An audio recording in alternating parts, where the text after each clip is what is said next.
In the pre-dawn darkness of February 8, 1250, along the muddy banks of the Nile Delta, the most catastrophic military trap in medieval history was about to spring shut.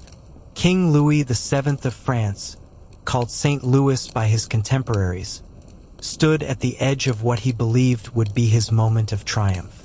Behind him stretched an army that represented the absolute pinnacle of European military might. 15,000 of the finest knights, men-at-arms, crossbowmen, and engineers that Christian Europe could produce. Before him lay the town of Mansurah, seemingly the last obstacle between his crusading host and the ultimate prize of Cairo itself.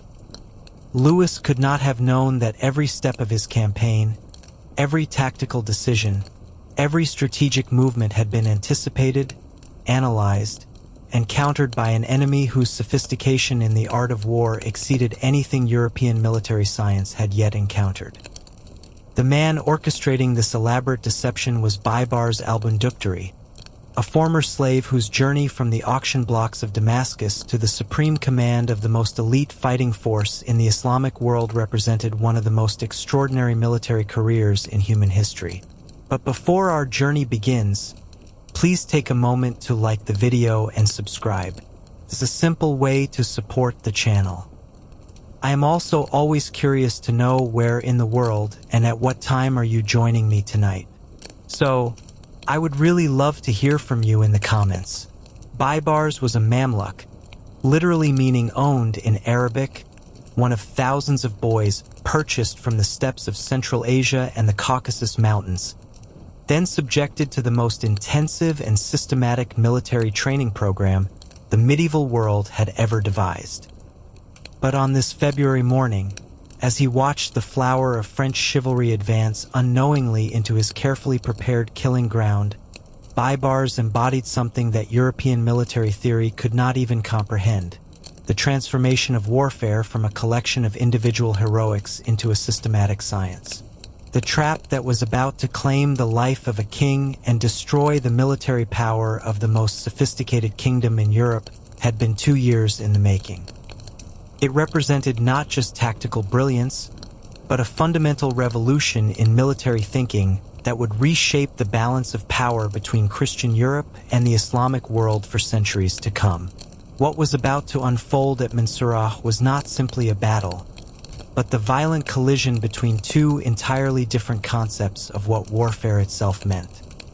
To understand the full magnitude of the disaster that was about to befall Christian Europe, we must first understand how the most powerful monarch in Christendom came to stake everything on a single campaign in the treacherous waterways of the Nile Delta, facing an enemy that European intelligence had catastrophically underestimated. Louis VII of France was not a reckless adventurer or a glory-seeking young prince. At 35, he was a mature ruler who had spent a decade consolidating French royal power and building the administrative and financial machinery necessary to support the most ambitious crusading expedition in history. When Louis took the cross in December 1244, he did so after years of careful planning and consultation with the finest military minds in Europe. His decision to target Egypt rather than the traditional crusading objective of the Holy Land represented a strategic revolution that seemed to promise decisive results where 2 centuries of previous expeditions had achieved only temporary gains. The logic behind the Egyptian strategy was compelling. Previous crusades had focused on capturing and holding specific cities or regions in the Levant, creating isolated Christian strongholds that were constantly under pressure from the surrounding Islamic population. These crusader states required continuous reinforcement from Europe and were vulnerable to any sustained Islamic counteroffensive. Egypt, by contrast, represented the strategic key to Islamic power in the entire Eastern Mediterranean. The Nile Valley was the richest agricultural region in the Islamic world, producing the surplus wealth that funded the professional armies of the Ayyubid Sultanate. The port of Alexandria served as the crucial link between the Islamic heartlands and the lucrative spice trade of the Indian Ocean, generating customs revenues that dwarfed the resources of any European kingdom. Most importantly, Egypt's geographic position made it the natural staging ground for any Islamic offensive against Christian positions in the Levant. Capture Egypt, and the entire Islamic position in the eastern Mediterranean would become untenable. European intelligence suggested that the moment was perfect for such an ambitious undertaking. The Ayyubid Sultan As-Salih Ayyub was reportedly suffering from a terminal illness, and his potential successors were engaged in the kind of dynastic struggles that had historically provided opportunities for Christian intervention. The backbone of Ayyubid military power, the Mamluk slave soldier corps, was rumored to be restless and potentially unreliable. European merchants trading in Alexandria reported widespread dissatisfaction with the current regime and suggested that a determined Christian assault might find significant local support.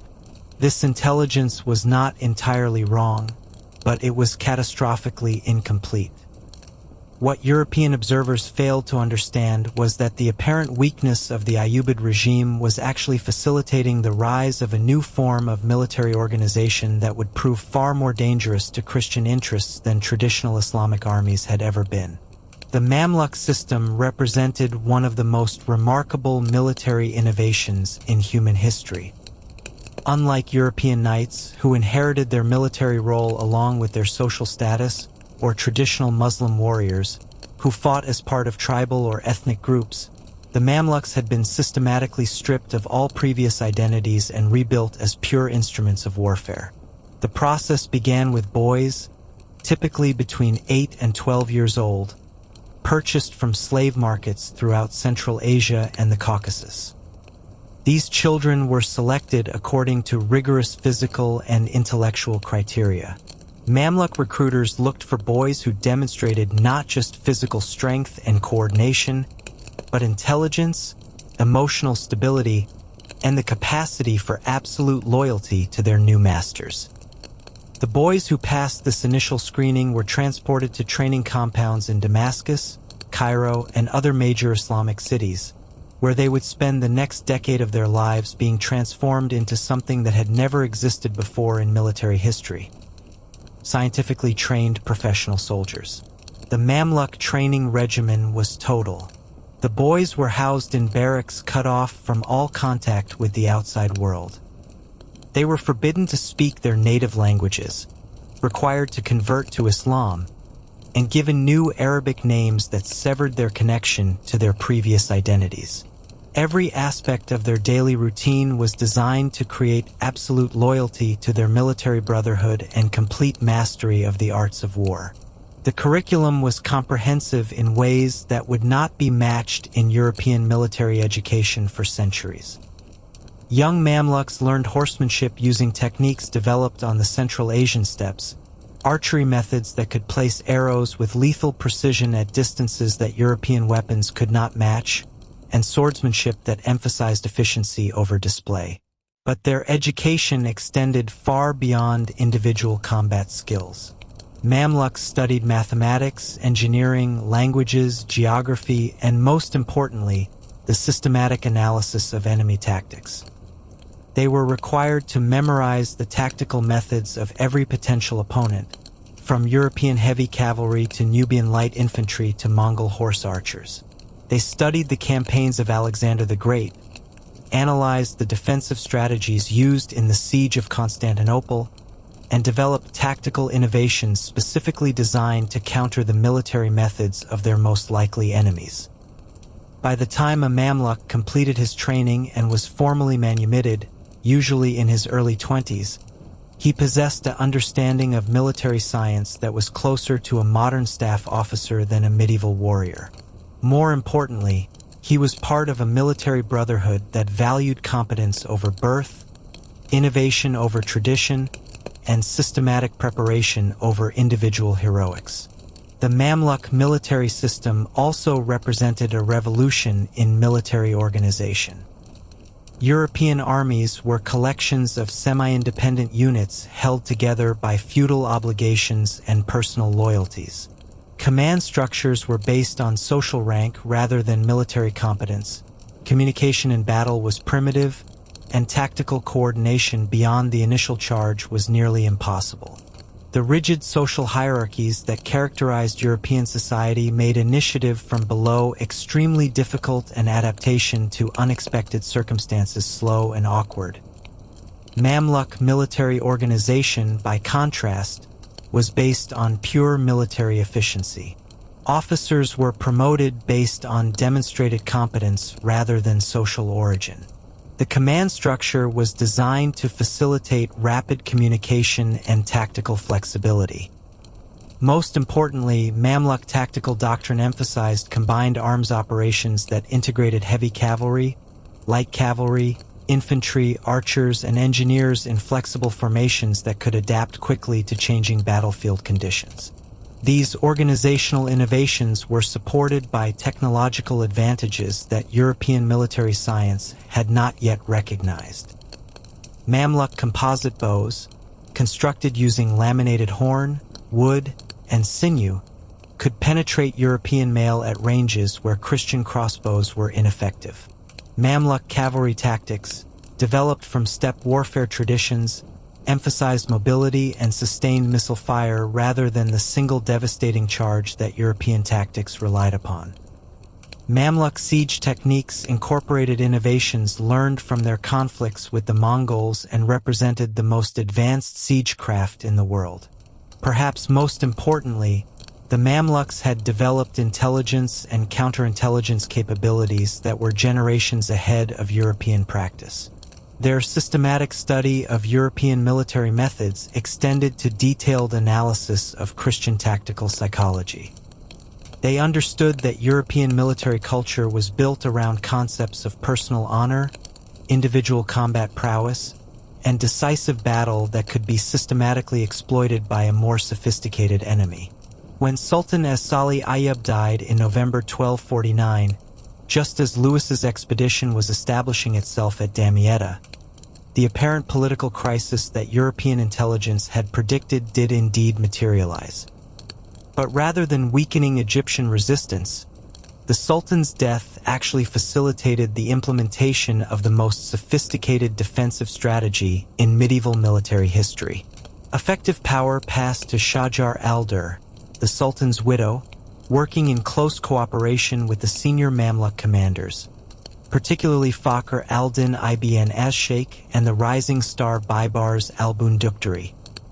Rather than attempting to establish a new dynasty or engaging in the kind of succession struggle that had historically weakened Islamic resistance to Christian offensives, they implemented a collective leadership that prioritized military effectiveness over political legitimacy. This transition represented something unprecedented in medieval politics: the voluntary subordination of political authority to military necessity.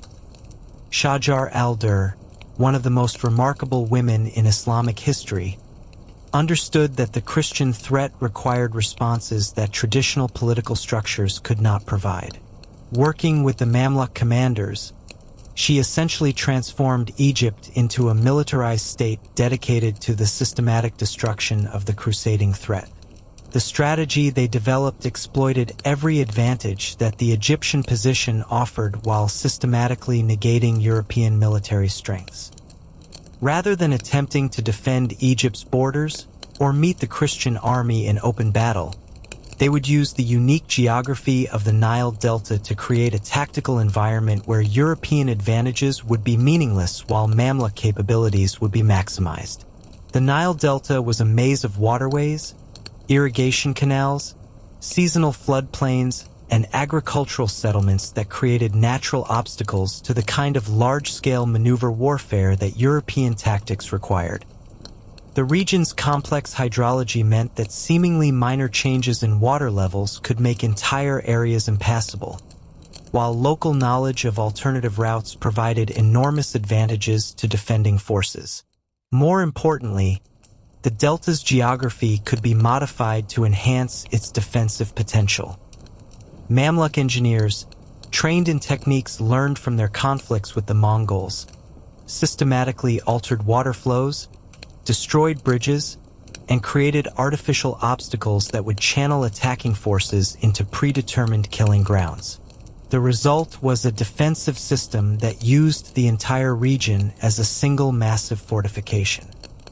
The centerpiece of this defensive strategy was the town of Mansurah, strategically positioned to appear as both an obstacle that the Christians would have to overcome and a prize worth the effort of taking.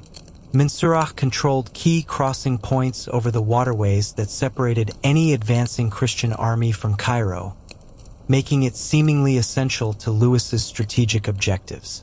But the Mamluks had transformed Mansurah into something that medieval warfare had never seen before. A carefully engineered trap specifically designed to destroy European military effectiveness. The physical modifications to Mansurah were subtle but comprehensive. The approaches to the town were carefully engineered to force attacking cavalry into narrow frontages where superior numbers would provide no advantage. The streets within the town were modified to create choke points that would separate attacking forces and prevent mutual support. Building positions were prepared for archers and infantry that would create interlocking fields of fire throughout the urban area. More insidiously, the Mamluks prepared a series of tactical deceptions designed to exploit European military psychology. They planned to use feigned retreats, apparent weaknesses in their defensive positions, and carefully staged intelligence leaks to manipulate Christian tactical decisions. The entire defensive plan was built around their understanding that European commanders would prioritize personal honor and aggressive action over tactical caution and systematic preparation. Meanwhile, Louis's position at Damietta was becoming increasingly precarious. His initial success in capturing the port city had proven to be a poisoned victory that created as many problems as it solved. Damietta, while strategically important as a base of operations, did not automatically provide access to the Egyptian interior. The complex hydrology of the Nile Delta created numerous defensive positions where relatively small forces could delay much larger armies, while seasonal flooding made many routes completely impassable. More problematically, Louis was discovering that his intelligence about Egyptian political weakness had been not just wrong but dangerously misleading. Rather than finding a divided enemy ready to collapse at the first sign of serious pressure, he encountered a military organization that seemed to be growing stronger and more coordinated the longer his army remained in Egypt. Mamluk raiders harassed Christian supply lines with a precision that suggested intimate knowledge of European operational methods, while their defensive tactics demonstrated an understanding of how to neutralize European military advantages that was frankly shocking to Christian commanders accustomed to easy victories over Islamic forces. The harassment campaign that the Mamluks conducted during the winter of 1249 to 1250 was itself a masterpiece of irregular warfare. Small units of Mamluk cavalry, operating with perfect knowledge of local terrain and supply routes, struck Christian foraging parties, supply convoys, and isolated outposts with devastating effectiveness. These attacks were not random raids but carefully coordinated operations designed to degrade Christian military capability while providing intelligence about European tactical methods. Each Mamluk attack was followed by detailed analysis of Christian responses. Mamluk commanders studied how European forces reacted to different types of threats, how quickly they could coordinate defensive measures, and most importantly, how their tactical psychology could be manipulated through carefully designed provocations. This intelligence gathering was systematic and scientific in ways that European military practice could not match. By December 1249, Louis faced a strategic dilemma that highlighted the fundamental flaws in his campaign planning. His army was suffering from diseases that thrived in the unfamiliar Egyptian climate. His supply lines were under constant pressure from an enemy that seemed to understand European logistics better than his own quartermasters, and his attempts to advance toward Cairo had been consistently frustrated by defensive positions that his forces could not overcome without massive casualties. Worse, Louis was beginning to receive disturbing reports about the enemy he faced. European prisoners who had been captured and later released spoke of Mamluk military organization and capabilities that seemed to contradict everything European military theory suggested about Islamic warfare. These former captives described training methods, tactical coordination, and military discipline that European commanders found difficult to believe. The reports were accurate, but they described a military reality that European experience could not process. European warfare was built around individual combat between socially equivalent opponents, tactical methods that had been refined over centuries of conflict between similar military systems, and strategic thinking that assumed that courage and noble birth translated directly into military effectiveness. The Mamluk military system represented a complete rejection of these assumptions. Mamluk warfare was scientific rather than traditional, systematic rather than heroic, and professional rather than aristocratic. When European prisoners described Mamluk training methods that emphasized technical proficiency over individual courage, tactical coordination over personal combat skills, and strategic thinking over tactical improvisation, they were describing a form of military organization that European social structures could not produce and European military theory could not comprehend. The winter of 1249 to 1250 was spent by both sides preparing for the decisive confrontation that everyone understood was coming. Louis used the time to reorganize his forces, accumulate supplies, and gather intelligence about possible routes to Cairo. His preparations were thorough and professional, representing the best that European military science could achieve. Engineers studied the complex waterway system of the Delta. Cavalry commanders drilled their forces in techniques for fighting in restricted terrain, and logistics officers worked to establish supply systems that could support extended operations in hostile territory. But these European preparations, however competent, were conventional responses to conventional military problems. Louis and his commanders were preparing to fight a European-style campaign against what they assumed would be traditional Islamic opposition. They had no conception that their enemy was preparing something entirely different, a systematic exploitation of European military weaknesses through tactical innovations that European military science had never encountered. The Mamluk preparations during this same period represented the culmination of decades of military innovation and systematic study of European warfare. Every aspect of their defensive plan was based on detailed analysis of how European armies operated, how Christian commanders made tactical decisions, and most importantly, how European military psychology could be manipulated to produce the desired enemy responses. The Mamluks had studied the tactical methods used in every major European victory of the previous century. They understood how European heavy cavalry achieved its devastating effectiveness, how Christian siege techniques overcame fortified positions, and how European logistics supported extended campaigns far from home.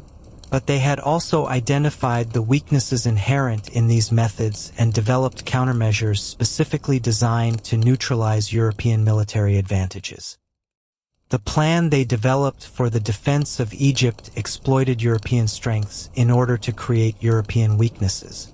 They would use European tactical superiority to lure Christian forces into positions where that superiority would become a liability. They would exploit European aggressive instincts to create tactical situations where aggression would produce disaster. Most importantly, they would use European assumptions about Islamic military inferiority to manipulate Christian strategic decisions in ways that would ultimately destroy the entire crusading expedition. In February 1250, with his strategic position becoming untenable and his army showing signs of serious demoralization, Louis finally committed to the offensive action that the Mamluks had been preparing for throughout the winter. Intelligence reports suggested the existence of a ford across the Bahr es-Sagar Canal that would allow the Christian army to bypass the main Mamluk defensive positions and strike directly at Mansurah. The intelligence was accurate, but it was also exactly what the Mamluk commanders wanted Louis to believe. The ford existed, and it was lightly defended, but this apparent opportunity was the cornerstone of the Mamluk trap.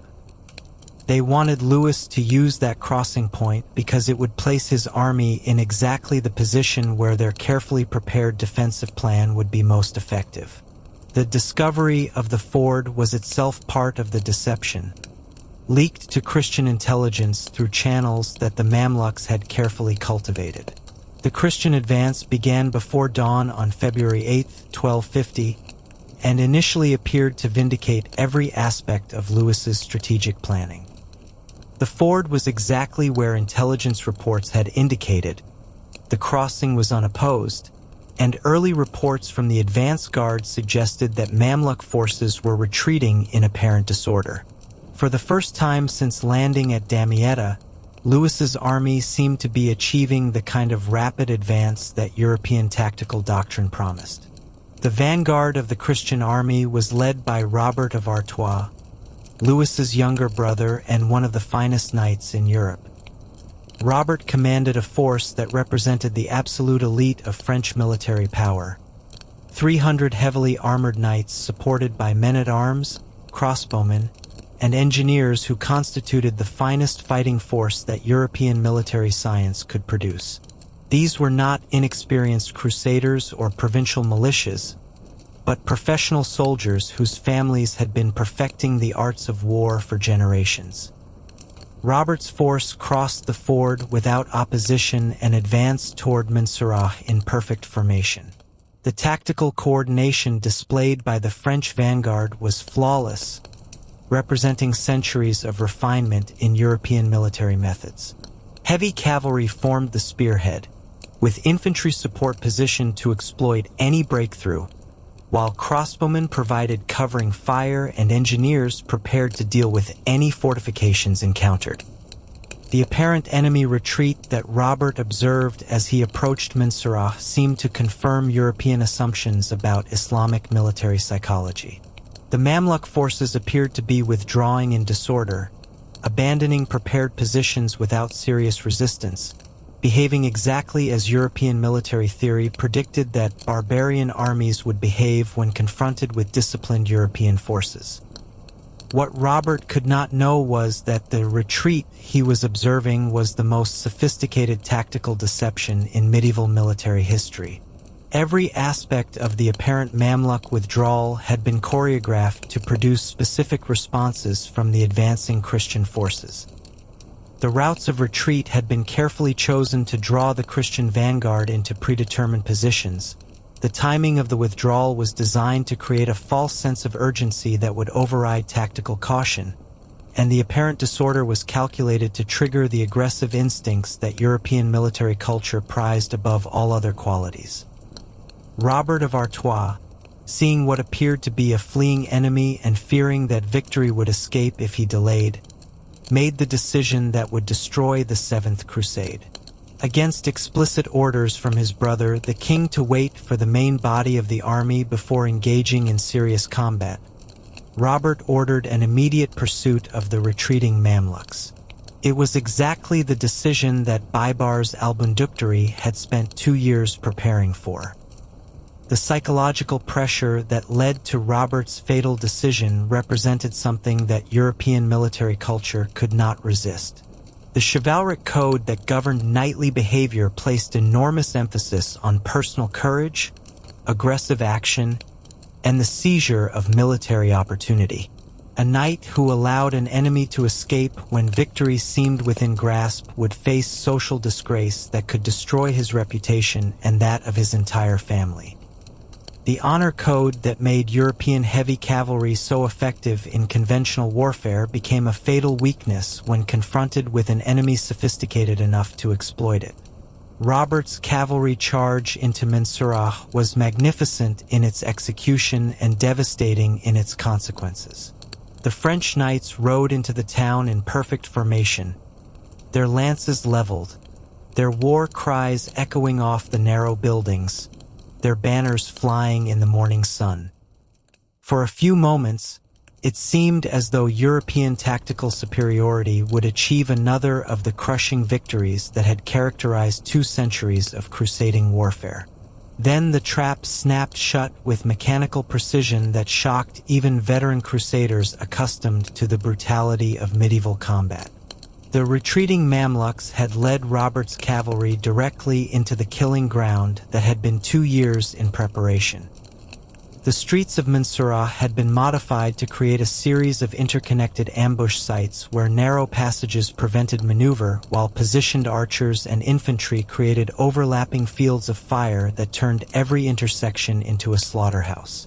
European heavy cavalry, the military force that had dominated medieval battlefields for centuries, found themselves trapped in an urban environment specifically designed to neutralize every advantage they possessed. The narrow streets prevented the kind of coordinated charges that made European cavalry unstoppable in open terrain. The close quarters combat that resulted favored the lighter armor and shorter weapons that Mamluk warriors carried. Most devastating of all, Mamluk archers positioned on rooftops and in prepared positions could methodically shoot down the warhorses that European tactics absolutely depended upon. The systematic nature of the massacre that followed revealed the full sophistication of Mamluk military planning. This was not a chaotic urban battle where superior European individual fighting skills might have provided some advantage, but a carefully orchestrated execution where every element had been prepared in advance. Mamluk infantry equipped with specialized anti-armor weapons moved through the streets with mechanical efficiency, finishing dismounted knights with tools designed specifically to penetrate European armor.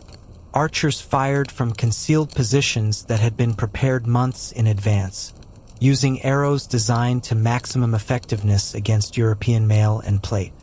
Engineers triggered prepositioned obstacles that trapped fleeing Christian forces in areas where escape was impossible. Robert of Artois was among the first to die, struck down by Mamluk infantry who had studied European combat techniques so thoroughly that they could predict and counter every tactical response. The flower of French nobility, men whose families had held lands since the time of Charlemagne, found themselves dying in narrow Egyptian streets while an enemy they had completely misunderstood demonstrated military capabilities that European military science could not match. But the destruction of Robert's vanguard was only the opening movement in a symphony of destruction that Baibars had composed. The sounds of battle from Mansurah, clearly audible to the main Christian army still on the far side of the ford, created exactly the psychological pressure that Mamluk planning had anticipated. Louis VII, hearing what he interpreted as sounds of victory from his brother's advance force, faced a decision that would define his reign and alter the course of European history. Military logic suggested waiting for more intelligence about the situation in Mansurah before committing the main army to what might be a premature advance. But the combination of apparent victory and concern for his brother's safety created psychological pressure that overwhelmed tactical caution. The decision Louis made was driven by the same honor code that had already destroyed his vanguard. A king who allowed his brother to fight unsupported, even against explicit campaign planning, would face personal disgrace that could undermine his authority throughout Europe. More immediately, the possibility that Robert might achieve a decisive victory without royal participation threatened to diminish Louis's own role in what appeared to be the climactic moment of the entire expedition. Louis ordered the main body of his army across the ford and into the same trap that had already claimed his vanguard. It was a decision that represented everything that was both magnificent and fatal about European military culture. Absolute commitment to personal honor regardless of strategic consequences. The advance of the main Christian army into the Mamluk trap was a spectacle that witnesses would remember for the rest of their lives. 15,000 of the finest soldiers in Europe crossed the narrow ford in perfect order, their banners flying, their armor gleaming in the morning sun. their discipline and coordination representing the pinnacle of European military achievement. The logistics alone were masterful, moving such a large force across a restricted crossing point while maintaining formation and tactical readiness. But this magnificent display of European military competence was advancing directly into the most sophisticated killing ground in medieval history. Every step of their advance had been anticipated, every tactical response prepared for, every possible escape route closed off. The main Christian army was marching into a trap that would demonstrate, with devastating finality, that military superiority belonged not to the bravest or the most noble, but to the most systematically prepared. As the Christian forces advanced toward Mansurah, they found themselves channeled into increasingly narrow approaches where their numerical superiority became meaningless. The terrain modifications that Mamluk engineers had spent months preparing began to take effect, forcing the European army into column formation where mutual support became difficult and tactical flexibility was eliminated. Worse, the Mamluks had prepared a series of secondary traps that would systematically isolate different portions of the Christian army and prevent the kind of coordinated defense that might have salvaged something from the disaster. As different units of Louis's army became separated by the complex geography of the delta and the obstacles that Mamluk engineers had prepared, they found themselves fighting a series of separate battles against an enemy that could concentrate superior forces at each point of contact. Baibars al-Bunduktari, commanding the Mamluk left wing, demonstrated tactical genius that would have impressed the greatest military minds of any era. Using the complex waterway system of the Nile Delta, he created what was essentially a series of coordinated ambushes, each one designed to destroy a portion of the Christian army while preventing coordination with other units. The battle that followed was unlike anything in European military experience. Rather than the single decisive engagement that European tactical doctrine anticipated, the Christian army found itself fighting multiple simultaneous battles in terrain that favored their enemies and against tactics that European training had never prepared them for. Mamluk horse archers, operating from positions that European cavalry could not reach, subjected Christian formations to sustained missile fire that gradually degraded their combat effectiveness. When European forces attempted to respond with charges designed to close the distance and engage in the kind of hand-to-hand combat where their advantages would be decisive, they found their attacks channeled into killing grounds where prepared infantry and obstacles neutralized their momentum. The systematic nature of the destruction was what made it so psychologically devastating. This was not a heroic defeat where European courage was overcome by superior numbers or favorable circumstances, but a scientific execution where European military advantages were systematically negated through superior planning and tactical innovation. The massacre that followed exceeded anything in previous crusading history. European chroniclers, the few who survived to record the events, described scenes that seemed apocalyptic in their scope and horror. The narrow waterways of the delta ran red with Christian blood, while Mamluk warriors moved through the battlefield with mechanical efficiency, finishing wounded enemies with a professional competence that shocked crusaders accustomed to more traditional forms of medieval combat. The death toll was staggering even by medieval standards. More than 10,000 Christian soldiers died in the mud of the Nile Delta, including most of the noble families that had formed the backbone of French military power. The financial cost of replacing the equipment lost in the battle would burden European treasuries for decades, while the loss of so many trained soldiers would cripple European military capability in the East for generations. But the numbers alone cannot convey the full scope of the disaster. The Battle of Mansurah had demonstrated that European military supremacy, the foundation of 2 centuries of crusading success, was not a permanent advantage but a temporary condition that could be overcome through superior organization and tactical innovation. Louis himself was captured along with most of his surviving nobles, creating a diplomatic crisis that would reverberate throughout European politics for years to come. The capture of a reigning European monarch by Islamic forces was unprecedented, representing a level of military humiliation that threatened to undermine the entire ideological foundation of Christian Europe's relationship with the Islamic world.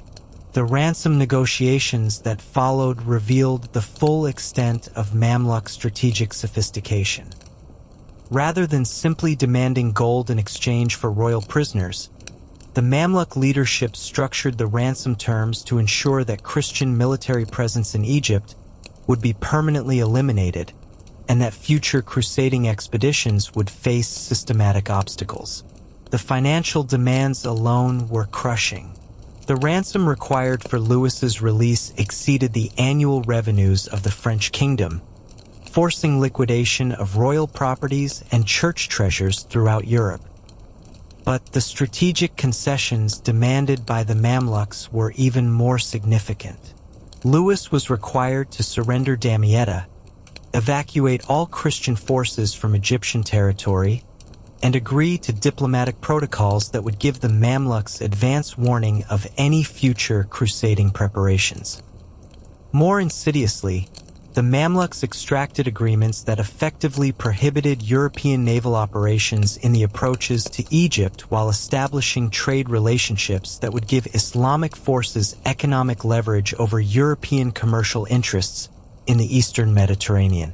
The ransom settlement was not just a financial transaction, but a comprehensive strategic agreement that permanently altered the balance of power between Christian Europe and the Islamic world.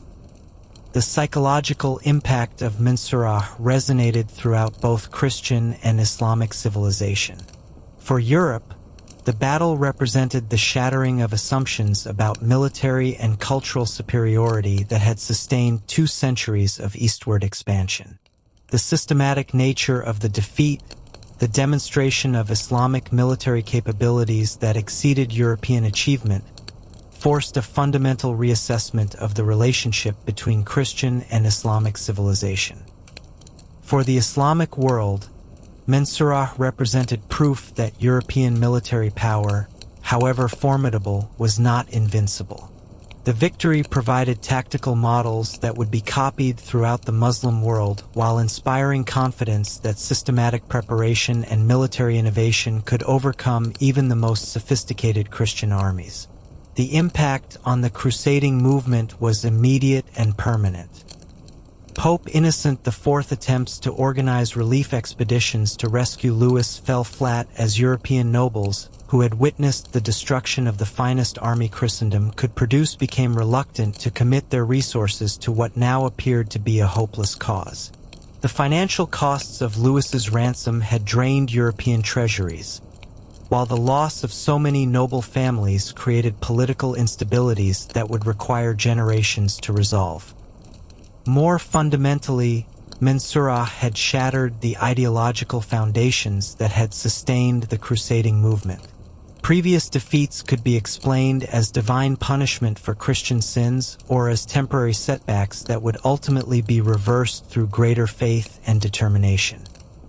But the systematic nature of the defeat at Mansurah, the clear demonstration of Islamic military superiority in every aspect of the campaign, suggested that divine favor might not automatically rest with Christian forces. The technological implications of the battle were equally significant. The Mamluks had demonstrated the effectiveness of integrated combined arms tactics that would not be matched in European armies for another 2 centuries. Their use of intelligence gathering, strategic deception, and psychological manipulation showed an understanding of warfare as a comprehensive science rather than a collection of individual combats. European military thinkers who studied the campaign recognized that they faced an enemy whose capabilities they had fundamentally misunderstood.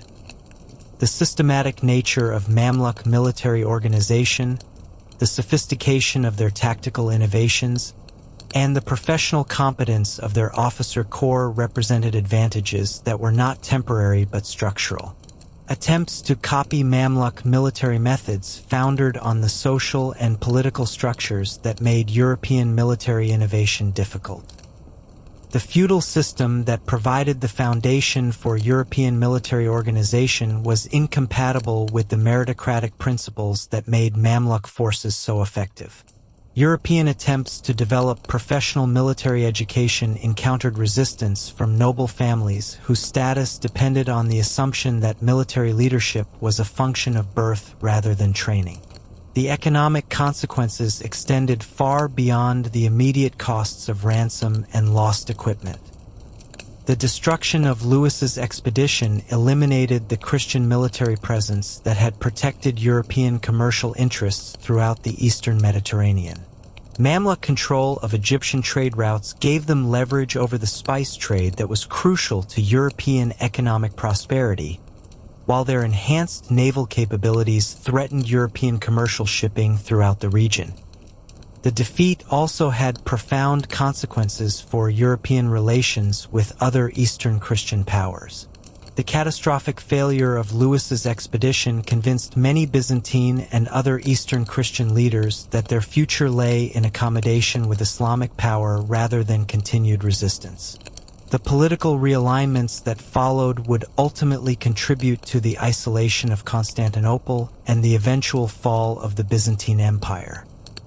For Baibars al-Bunduktari personally, the victory at Mansurah marked the beginning of one of the most remarkable military careers in history.